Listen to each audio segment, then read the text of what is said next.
Morning!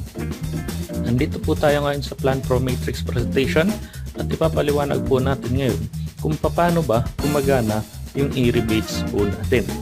Pero before ang lahat, lagyan po muna natin ng konting comparison.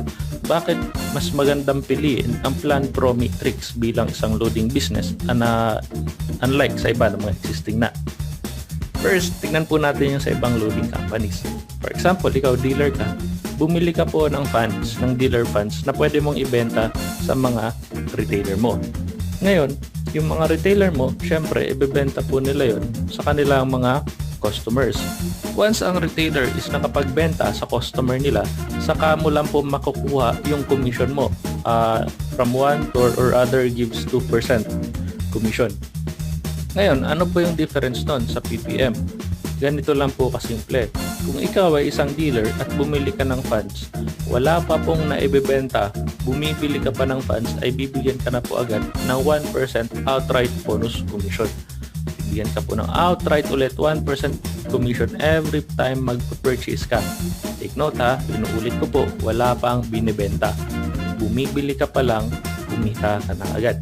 Then, saka mo po ito ibebenta sa retailer mo, then saka mo po ibebenta sa consumer mo. Ito yung konsepto ng Plan Pro Matrix. Sa bawat pag-load mo sa sarili mo, kikita ka. Sa pag-load ng iba, kikita ka. At sa bawat pag-load ng iba sa sarili nila, ay kikita ka. Sa bawat pag-load ng iba sa iba, kikita ka pa rin. Hindi po ba't napakaganda? Pag-usapan na natin kung paano nga ba talaga gumagana ang e-rebates. E-rebates, earn from your group's load consumption. Kikita ka po sa consumption ng mga members mo from your first up to your 10th level. So, paano po ba ito gumagana? Ganito example. For example, this is you. Sa first level mo, nakakuha ka ng 5 directs.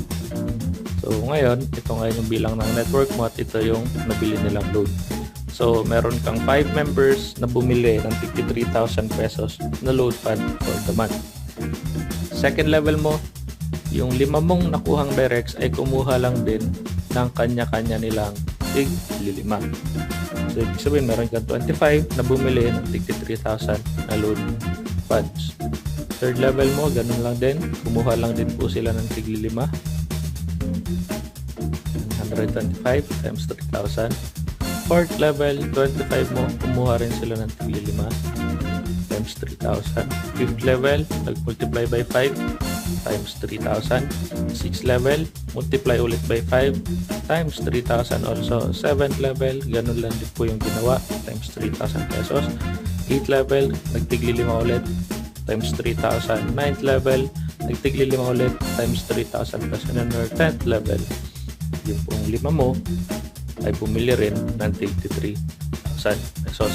Ngayon, meron ka pong percentage dyan sa consumption ng load nila. Take note, binili na po nila yan, pero meron ka pa ring percent. Kumbaga, ibebenta na nila yan sa ibang tao, labas ka na dyan, pero meron ka pa ring kita. So, magkano po yung percent na makukuha mo? So, sa personal purchase mo, meron kang 0.2%. Ibig sabihin yung sa binili mo, bukod pa po dun sa 1% outright. Kapag nagbili ka ng 3,000 pesos na load fund, meron kang 0.2% para sa sarili mo.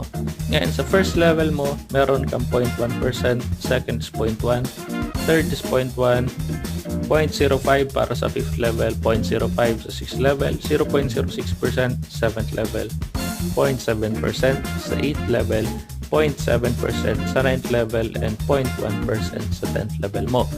So ngayon, kung i-compute po natin yan, ganito lang kasimple kung magkano yung kikitain mo for the month. So sa first level mo, kikita ka ng 15 pesos. Maliit. Pero sa first level mo lang po yan. Okay lang yan. Kasi unang-una, saan ka makakahanap ng income na wala ka nang ginawa, kumita ka pa rin sa legal na paraan. Second level, 75, medyo maliit pa rin. Third level, 375. Wala ka pong ginagawa niya na, i-remind ko lang po kayo. Fourth level, 1875. Fifth level, 4687. 23,437.50. 7th level is 140,625. Guys, dito nyo na mapapansin, kapag napalaki nyo yung grupo nyo, tignan nyo kung magkano yung pwede nyo kitain. That's 140,625 pesos for the month. Wala pong sumali, walang nag-recruit, bumili lang po sila ng load na ibebenta nila sa iba or gagamitin nila para sa sarili nila. 7th level pa lang yan. Sa 8th level, it's 820,000, almost 1 million na. 9th level is 4 million. And 10th level is 29,296,875. Guys, mamulat na po tayo. Tignan natin. Yung kaibigan mo naglo-load, yung kapatid mo naglo-load, yung nanay mo naglo-load, yung kapitbahay mo naglo-load. Kumikita ka po ba? Sabihin natin, ikaw yung magtindahan.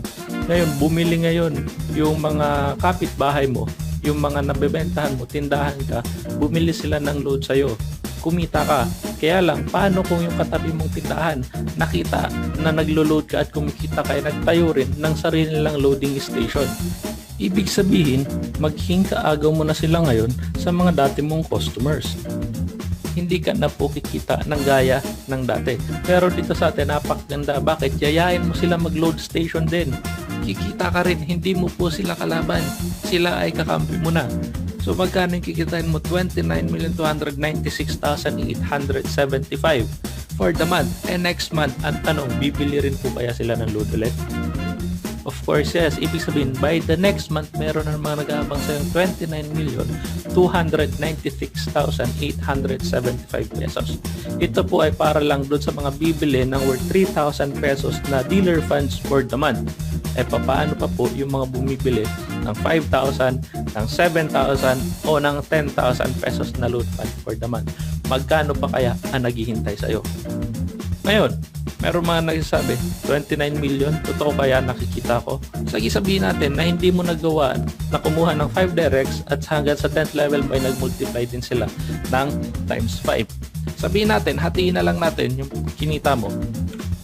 Meron kang 14,648,437.50. O sabihin natin, hindi pa rin yan kinaya ng efforts mo. Hatiin pa rin natin ulit sa dalawa. That's still 7 million.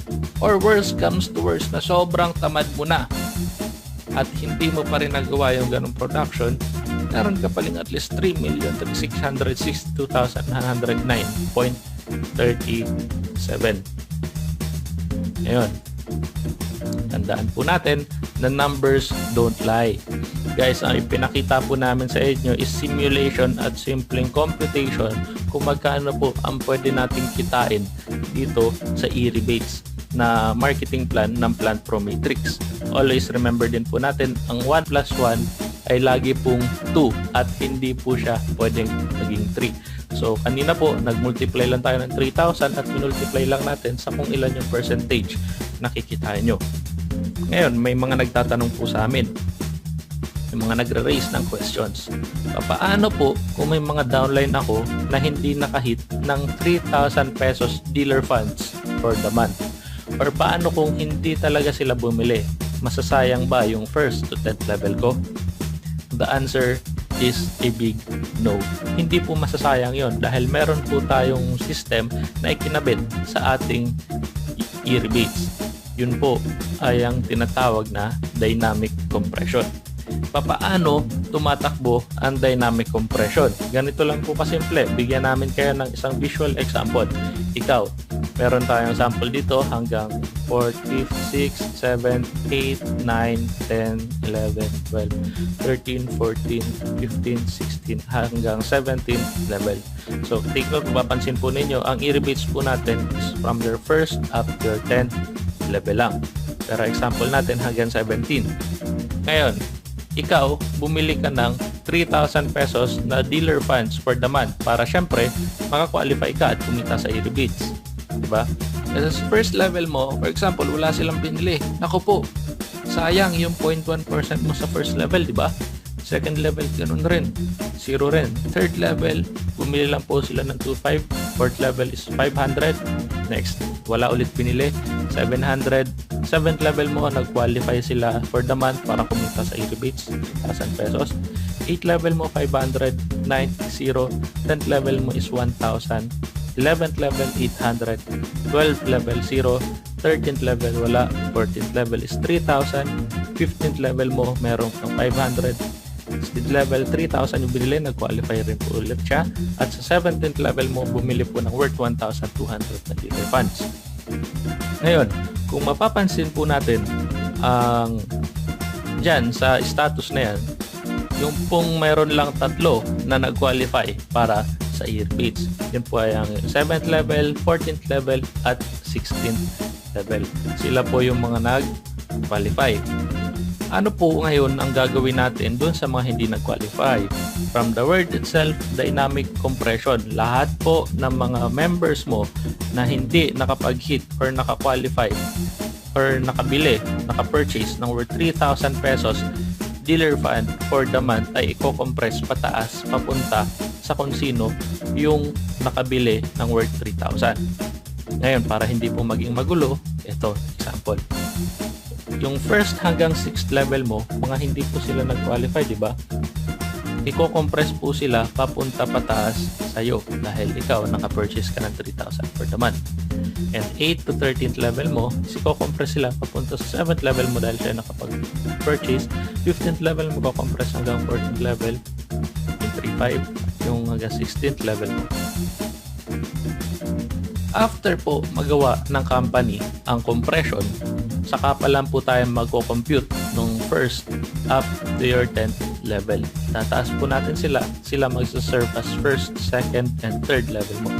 Hanggang third level lang po example natin, pero ito po ay gagawin ng system hanggang sa 10th level mo. Then saka po ibibigay yung percent, that's 0.2%, 0.1%, 0.1%, 0.1%. Ganun po kaganda at ganun po kasimple ang ating e-rebates. Guys, take note kung ano po yung numbers na ipinakita dito sa presentation na ito. Lahat po ay totoo at yun po ay pwede nyong kitain. So kung gusto nyo pong kumita at gusto nyong maging mayaman, gusto nyo maging milyonaryo sa larangan ng loading, mag-Plan Pro Matrix na po kayo. Huwag na po kayo magdalawang isip. Tara, sali na.